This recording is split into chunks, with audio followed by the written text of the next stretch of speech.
gars, nouvelle vidéo. Aujourd'hui on est avec la harpie comme prévu les frérots. Aujourd'hui on va rentrer directement dans le vif du sujet. J'ai pas envie de parler, j'ai envie d'agir aujourd'hui les gars. On va commencer par les accessoires. Donc collier en cypress augmente de 15% la vitesse d'installation d'un piège fantôme. J'ai rien d'autre à dire, add-on très utile. Sinon vous pouvez la remplacer par l'autre collier d'orchidée des marais, augmente de 20% la vitesse d'installation. Je l'ai pas joué mais j'ai joué celui-là, mais c'est pareil à 5% près, c'est presque la même chose. Ensuite, on joue boue sanglante, réduit de 30% la portée à laquelle le piège fantôme se déclenche. Donc, c'est-à-dire que quand un survivant va déclencher le piège fantôme, on va être tout de suite à son cac. Il faudra être réactif, bien évidemment. Il faudra directement stepper. Et on aura juste à taper M1. De toute façon, vous allez voir, on va jouer d'une certaine façon la harpie. On va essayer de prendre une chase le plus rapidement possible en début de partie, de hook le survivant et de jouer avec nos pièges autour du hook. Et on va enchaîner les hooks comme ça. Et ensuite, on va enchaîner avec les compétences. Donc, mangeur d'espoir, c'est très bien. Puisque la harpie est en 4.4, donc assez faible en chase, nous jouons mangeur d'espoir, qui fait qu'au bout de 2 jetons, on a 5% de rapidité en plus. Donc, ça, c'est gratuit, c'est cadeau, les gars. 5% de rapidité en plus, 10 secondes après avoir libéré un survivant d'un crochet. Ça tombe bien, puisqu'on a une TP instant. Parce qu'on va jouer autour des hooks. Ensuite, en 3 jetons, les survivants souffrent du statut à découvert, donc là c'est pareil. Les survivants logiquement arrêtent tout ce qu'ils font, donc les gènes, tout ça. Donc la game est mise en pause. Ils essayent de trouver le totem pour éviter d'être à découvert. Mais des fois c'est difficile puisqu'on a le sort immortel déjà. Donc ça nous donne un truc en plus. Et au bout de 5 jetons, on donne la faculté de tuer un survivant de vos propres mains. Mangeur d'espoir, je le présente plus, c'est hyper fort les gars. Enfin je le présente plus, c'est la première fois que je le présente, mais c'est hyper fort. Ensuite on a le sort joué. Donc c'est un build à full totem mais hyper efficace. La façon dont on le joue, je vais expliquer en game, de toute façon vous allez voir dans les games. Le sort joué, quand on les hook, les survivants subissent inconscient. Et inconscient empêche les survivants d'entendre et d'être infectés par le rayon de terreur. Donc ça c'est très fort, donc c'est pareil. Dès que les survivants ont joué, généralement ils cherchent le totem. Et puis, et donc les gènes ne sont pas réellement faits. Ensuite on a le sort repentir les gars. Dès que les survivants vont voir qu'ils ont joué ou que mangeur d'espoir s'active au bout du 3e jeton, ils vont faire les totems et nous à ce moment-là, on va directement se servir de repentir pour avoir des jetons. Donc premier jeton réduit la vitesse de réparation de 25%. C'est incroyable comment c'est chiant les gars quand on tombe contre ça. Donc en gros ils vont vouloir faire les totems, les gènes ne vont pas avancer. On va mettre repentir, les gènes vont encore moins avancer. Donc c'est hyper fort. Vous allez le voir en game de toute façon. Au bout de 2 totems, réduit la vitesse des soins de 25%. Au bout de 3 totems, réduit la vitesse de récupération des survivants par terre 25%, ça on s'en fout un peu. 4e totem, réduit la vitesse d'ouverture des portes de 25%. Et 5e totem, tous les totems sont bloqués. Si vous arrivez vraiment à repentir 5 totems, vous êtes chaud les gars. Donc voilà les gars, c'est tout pour ce build. Vous allez voir en game, c'est hyper puissant. On va jouer la harpie d'une certaine façon, je vous l'ai expliqué, je vous l'ai dit 10 fois. On va voir tout de suite en game ce que ça donne. Et puis sans plus attendre, on commence par les games les gars. Ah je sais pas pourquoi je sentais que j'allais tomber sur cette map là. Première game de la journée les gars. Avec l'harpie, on va voir ce que ça donne. Let's go. Où est-ce qu'ils sont plus? Je pense là-bas. Alors très important, le premier hook va être le plus important. Une fois qu'on aura fait ça, on pourra mettre un petit peu notre jeu en place. Oula. Ah, elle aussi, c'est peut-être sa première game de la journée, les gars. Ouais, bien joué.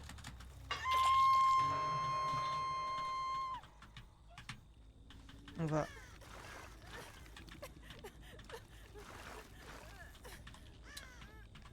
On a une add-on qui fait que le piège se déclenche presque au contact du survivant. Donc on a juste à se TP et taper.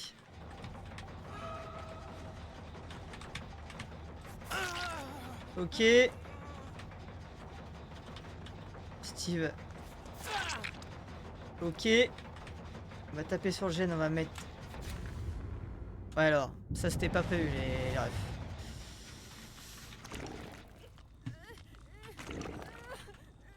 J'ai peur.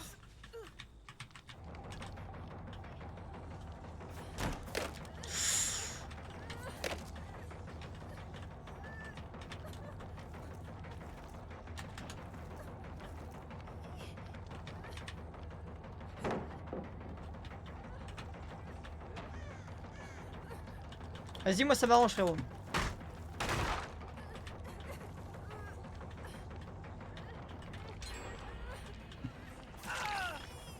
Ok.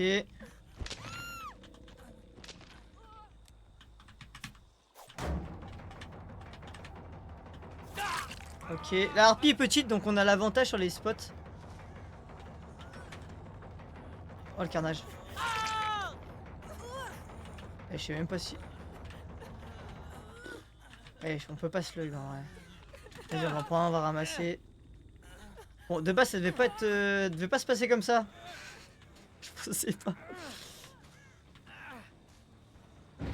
Voilà, on laisse décrocher, on va laisser repartir la game. J'aimerais bien accrocher mes surveillants quand même. Ah, ils sont tous relevés. Hein. Ils sont tous relevés. Ils ont pas eu le temps de faire les gènes.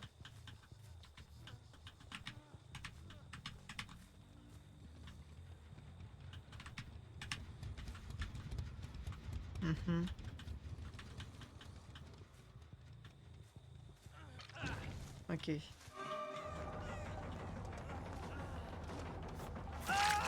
là du coup, ouais, il sert à notre perk. Parce que normalement au bout de 3 accrochages, si on est à une certaine distance du crochet, comme je vous ai expliqué, on a mangeur d'espoir qui s'active. Enfin, il s'active au bout du deuxième jeton, on a 5% de rapidité, ce qui est très bien avec l'harpie qui est en 4.4. Mais ce qui nous intéresse avec le troisième jeton, c'est qu'ils sont one-shotables. Et du coup, ils arrêtent les gènes. Donc là, on va aller faire ce totem tout de suite. Comme ça, ils vont avoir 25% de malus sur les réparations de gènes. Merci, Free Palette, frérot. Ça régalera.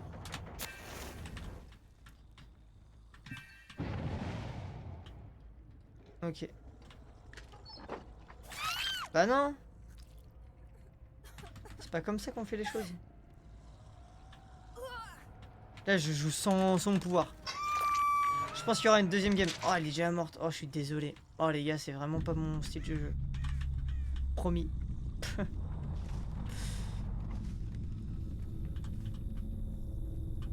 Mais là, ils font n'importe quoi, les surveillants. Le problème, c'est que là, même sans perk, en fait, on aurait win la game. Donc là, je peux pas vous montrer que c'est le build qui est fort, en fait. Ouais, bah vas-y, me saoule pas.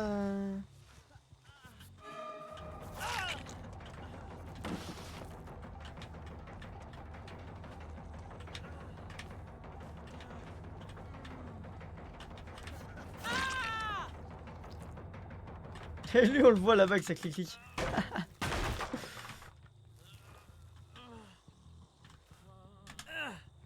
Et l'autre, il y a une clic-clic, non? Ouais, ça va très bien. Les gars, je vais faire une deuxième game. Hein. Ce qui est fort avec l'harpie, c'est ça. Ça va dire, ouais, c'est un peu de la camp, machin, mais c'est le but. La harpie est faible. En réalité, la harpie est vraiment faible. Hein. On la voit très peu, hein, c'est pas pour rien.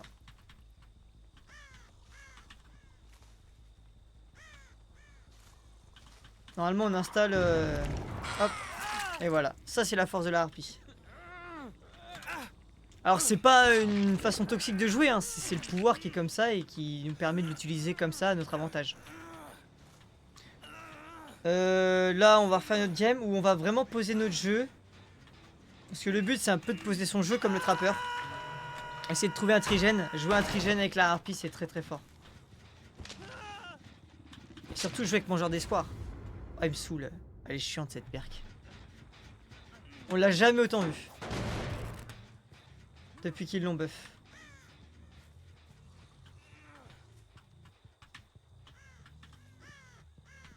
Non, j'ai laissé les décrocher. Ouais, il est mort. Ouais, de toute façon, la game, elle est fichue, les gars. Y a rien.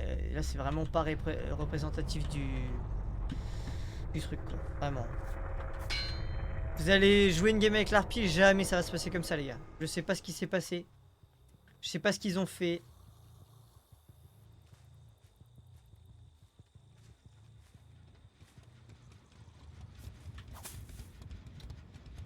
Allez, décroche-le, frérot. Là, ils m'ont recassé un autre totem.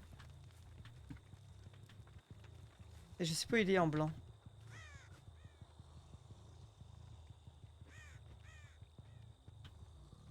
En plus, il y a le sort joué et tout. Vous allez voir l'autre game de toute façon. Vous allez voir sur l'autre game, c'est très très très fort.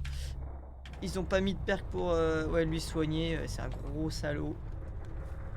Jamais on le laisse. Jamais on lui laisse la trappe. C'est mort. Hors de question. Ah, moi qui la trouve, mais si on la trouve avant lui, on ne laisse pas la win.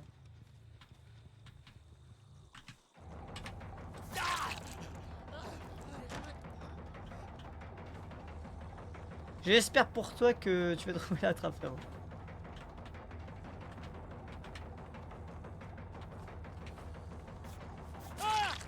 Yes. On l'a. Bon, voilà.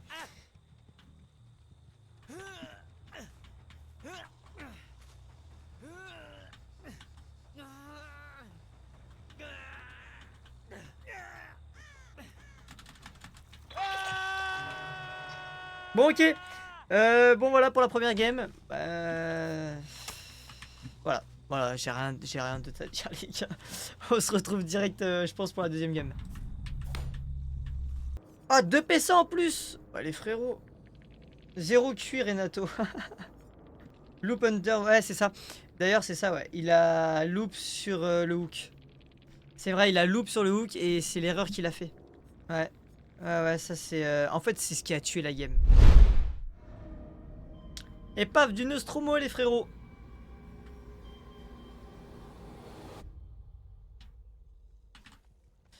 Alors, où est-ce que ça a dû là-bas, ça a dû spawn et là-bas, ou dans le vaisseau. Et par là, c'est sûr et certain. C'est pas derrière moi, en tout cas, ça c'est sûr. Là-bas, il y a un gène, on s'en fout, il y a 2 gènes, c'est sûr, c'est là-bas.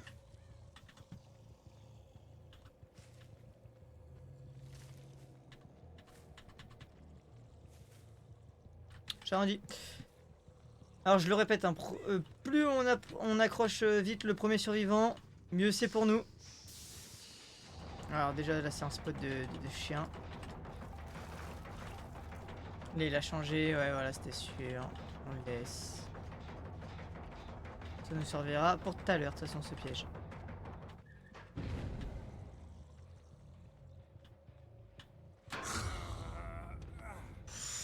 Ouais les gars, vous sentez la game ou pas?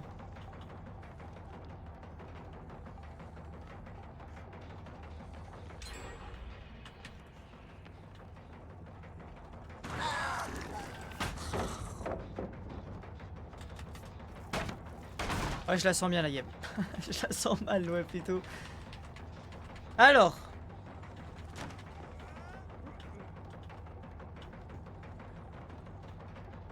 On va le laisser, sinon on va perdre notre game sur lui.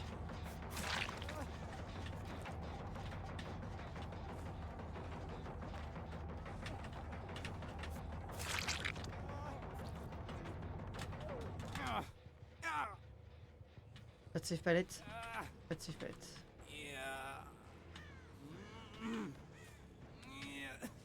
J'ai pas de trigène sur cette map là, c'est grave relou. Là, on peut en mettre un là.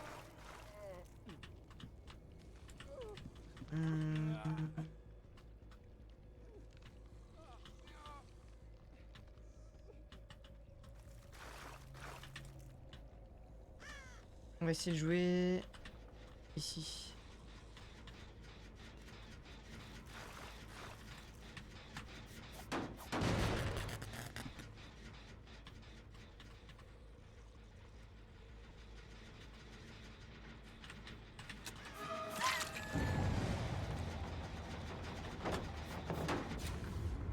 Ah, et je vous le dis, hein, on le voit à toutes les games, c'est relou.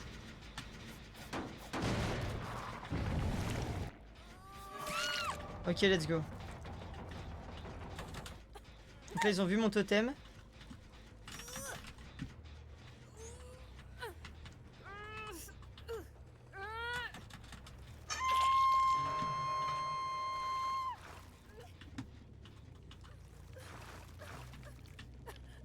On retourne là-bas. On a un jeton. Alors, elle a fini le gène, ok.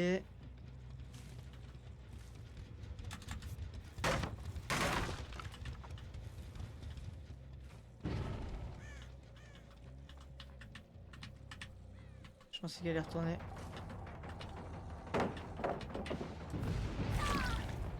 Ok. Donc là ils ont fait un totem. On va pouvoir mettre un petit malus de 25% sur la réparation des gènes.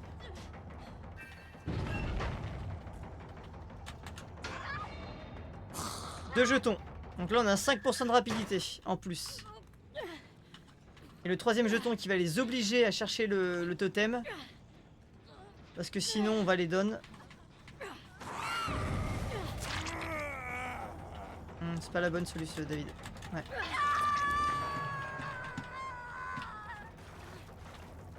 Un piège là. On met la pression. On va activer là-bas. Repentir.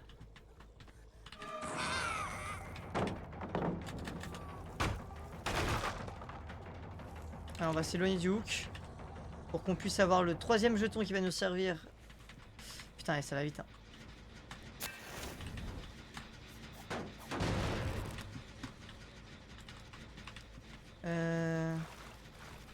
Un piège là.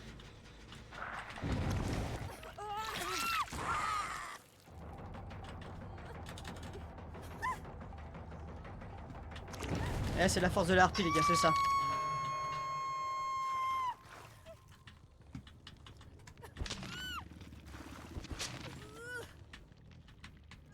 Il y a peut-être certains qui vont dire ouais c'est une mauvaise façon de jouer, tu campes les hoops et tout, mais c'est la seule force de la harpie. Hein.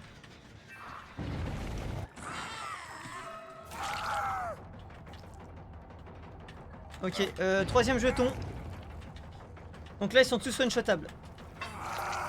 Ils ont 25% de malus.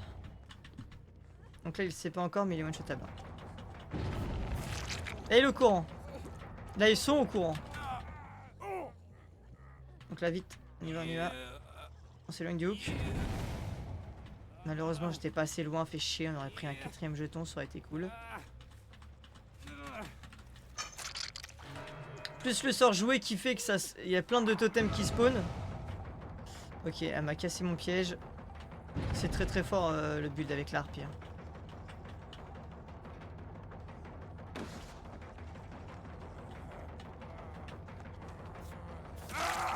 Bien joué David. Oh au début t'étais en assurance hein, frérot.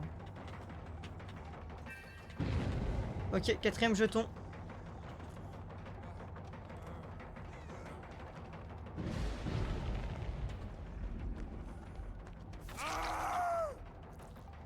Alors mon mangeur d'espoir je crois qu'il est parti. Ah non ils ont cassé le totem. Ok ils ont cassé le repentir. Ils ont plus de malus.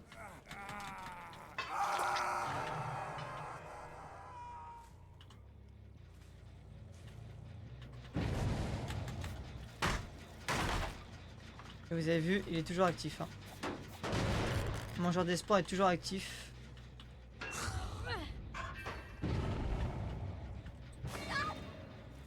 Coudé non? Non, je pense pas, on l'a pas accroché tout à l'heure.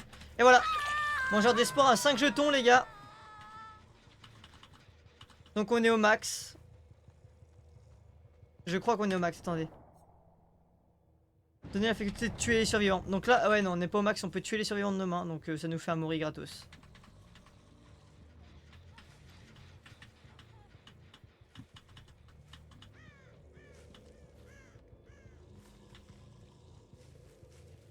Là logiquement ils font plus les gènes. Hein. Logiquement ils sont censés chercher le totem. Donc là on peut le kill. C'est hyper fort.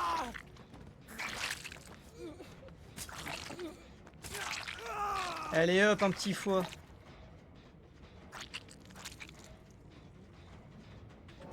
Alors, on va aller chercher le totem là-bas. On y va, on y va, on y va. 25% de moins. Est-ce que... Ouais, tu teabag frérot, mais...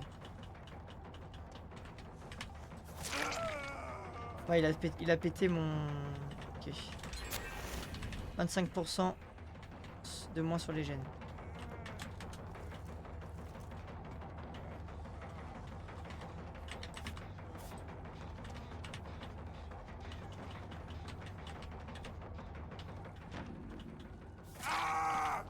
Je sais qu'il a des dards en plus. Putain, je suis une teub, les gars. Vous pouvez m'insulter.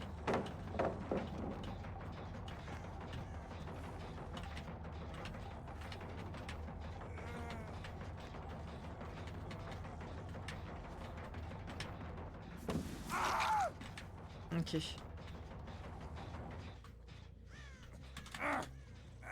4.4 avec la harpie, les gars. Évitez de prendre des chases. Même si... non, on a plus mangeur d'espoir qui est actif de toute façon. Ok, t'es mort. En même temps, t'as qu'à pas de chibag, frérot. Je déteste ça.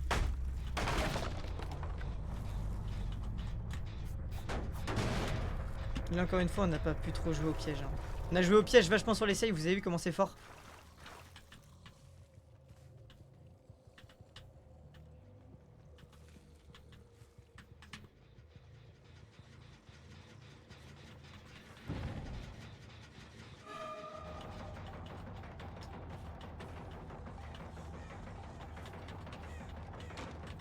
Je pensais pas qu'elle allait la prendre.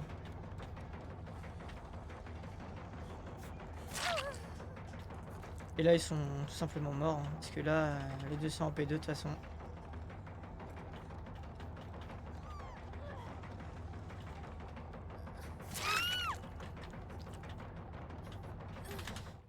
Ok, très efficace. Il n'y a même pas besoin de perk antigène puisqu'on en a déjà une avec repentir qui fait qu'ils ont 25... C'est énorme hein. Les gars, quand vous tombez sur un repentir, pardon, c'est hyper chiant.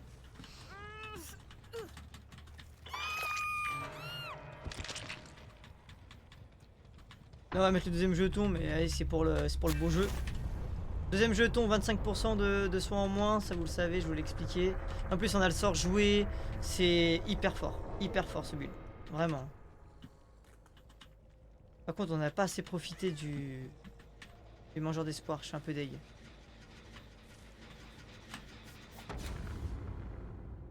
On s'est fait bully un peu hein, sur cette game. Ils ont pas mis de truc pour... Ok, on va chercher la trappe.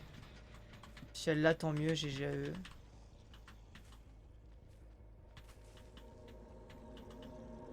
Elle ne l'a pas. Mais de toute façon, on va mettre une trappe ici. Et peut-être qu'elle est déjà là-bas, la meuf. Donc,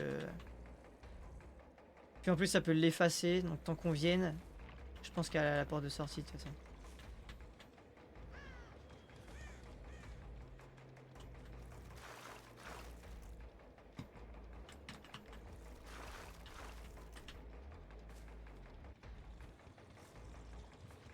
Je pense qu'elle est déjà là-bas en vrai.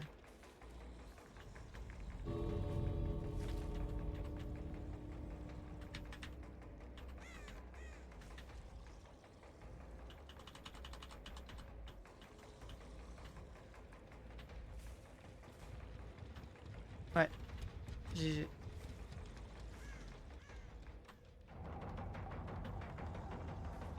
Elle a trop peur. Même pas... Vas-y. Bon, les gars, vous avez comment c'est efficace? On a une façon de jouer, de toute façon, il faut mettre les pièges au hook. Avec mangeur d'espoir, ça déhook, on se TP, paf. C'est hyper fort le pouvoir de la harpie jouer comme ça. Alors, il y en a qui diront que je joue comme une 1, mais moi j'aimerais bien voir comment vous jouez, les gars, avec la harpie sans vous prendre une défaite. Parce que le but c'est de gagner aussi, encore une fois, je l'explique dans tous les épisodes. Bref, c'était des moins gros prestiges. Mais ils ont mieux joué que les autres, comme quoi ça veut rien dire. Donc voilà les gars, c'est tout pour la harpie. En vrai, j'ai pas détesté la jouer, j'ai même kiffé. J'ai fait 2 games, les 2 games d'affilée de suite, on a vu que le build est très efficace, c'est mes premières games et tout. Et franchement, c'est trop bien, vraiment. Moi j'ai kiffé de ouf. Moi qui avais un peu d'a priori, qui voulait pas trop la jouer. Mais bon, au final, ça s'est bien passé. Donc les gars, si vous avez kiffé, si vous trouvez que le build est intéressant et fort, les gars, n'hésitez pas à mettre un commentaire, un like, ça me fait énormément plaisir. Et moi, je vous dis à la prochaine pour le prochain tueur. Le prochain tueur, le docteur, pareil, j'ai un build de gros chien. Je sais pas si je vais le présenter, parce que c'est pas... Je sais pas. Franchement, les gars, je sais pas. Je verrai. Ça se trouve, je vais faire 2 builds exceptionnellement pour ce tueur. Et on verra de toute façon, les gars. Donc les gars, abonnez-vous, mettez un commentaire, un like si vous avez kiffé les frérots, ça me donne de la force. Et on se retrouve pour la prochaine vidéo avec le docteur, c'était Santas. Ciao.